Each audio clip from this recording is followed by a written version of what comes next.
Mia had always been drawn to the strange and unexplained. As a journalist, she prided herself on investigating urban legends, separating fact from fiction. When she first heard about the midnight signal, she dismissed it as another local myth. A small, abandoned town in the middle of nowhere, a mysterious radio frequency that only played at midnight, and the voice of a long-dead scientist whispering warnings of an impending disaster. It sounded like something out of a horror movie. But the more she dug into it, the more unsettling the accounts became. Some claimed the signal was real, that they had heard it themselves, but those who listened too closely never seemed to be the same again. Curiosity got the best of her, and so, on a cold October night, Mia found herself driving through winding roads toward Hollow Creek, a ghost town that had been left to rot decades ago. The wind howled through the empty streets, whispering against the crumbling buildings like forgotten voices of the past. The air was thick with the scent of damp earth and rusting metal. Her car's headlights cut through the suffocating darkness, revealing broken windows, collapsed rooftops, and street signs barely hanging onto their rusted poles. She parked in front of what used to be the town's radio station. The structure was barely standing, its wooden walls splintered and warped. According to the legend, this was where the scientist, Dr. Elijah Grant, had worked. He had been obsessed with finding a way to communicate warnings from the future, claiming that time was not as linear as people believed. His colleagues dismissed him as a lunatic. Then, one day, he vanished without a trace. A few years later, the town was abandoned. No one knew why, but some said his voice still echoed through the airwaves, warning anyone who dared to listen. Mia set up her recording equipment in the front seat of her car and tuned the radio to the rumored frequency, 104.6 FM.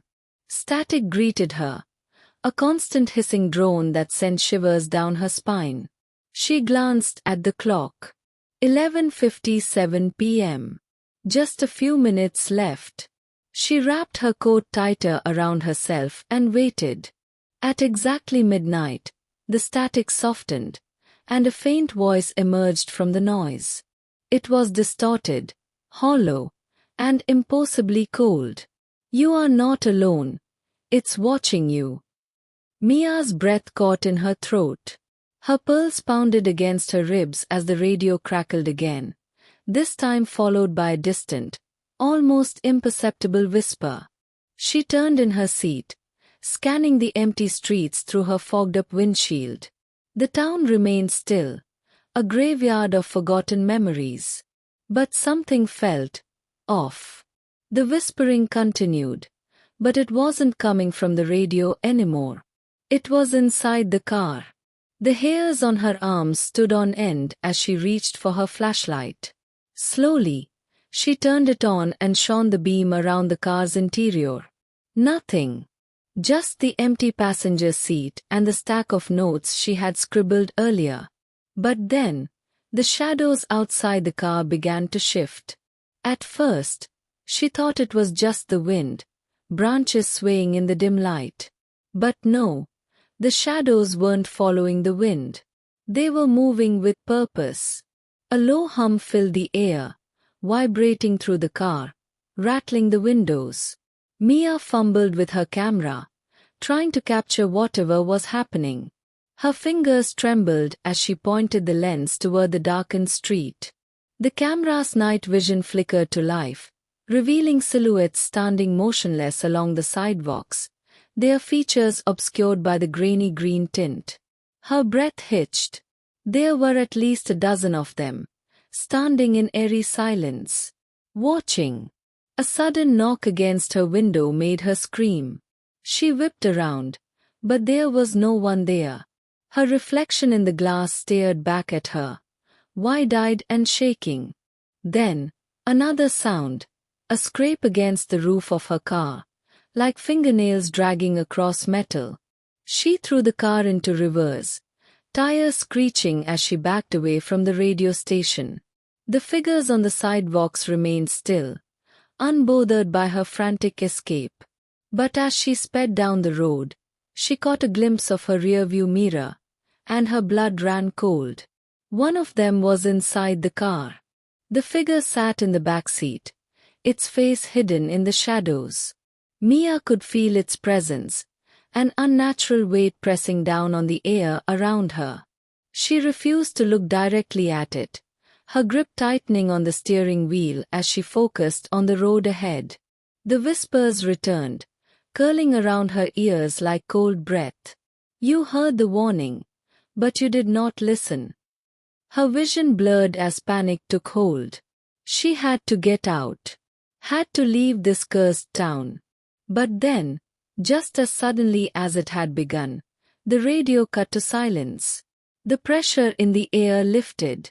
She slammed on the brakes, her car skidding to a halt on the desolate road. Heart hammering, she turned to the back seat. It was empty. Mia gasped for air, her chest heaving. It was gone.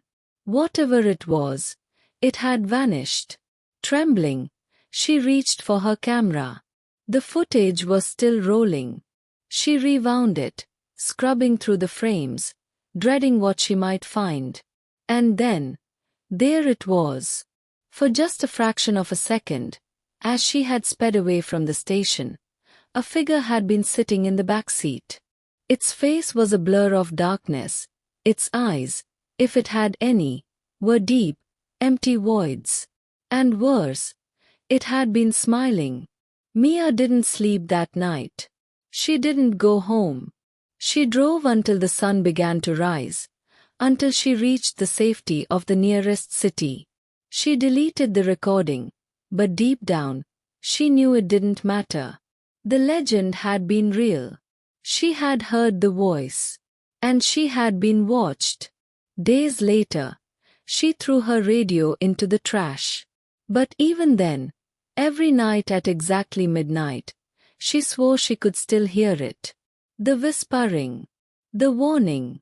You are not alone. It's watching you.